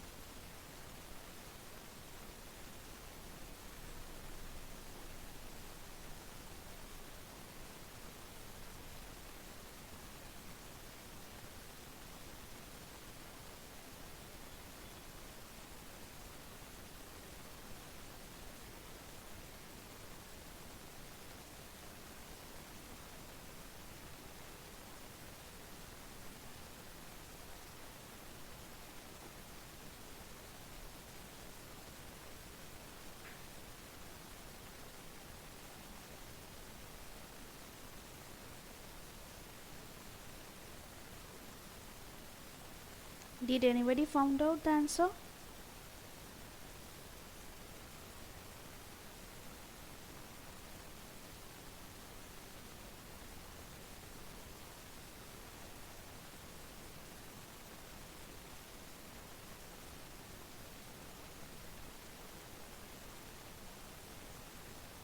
Just tell me the answer.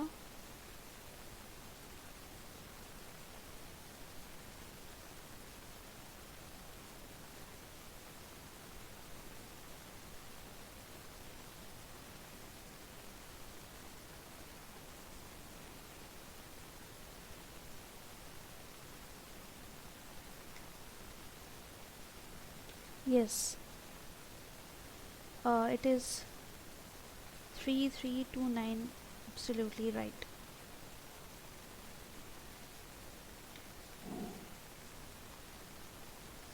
It is approximately 3329 point something.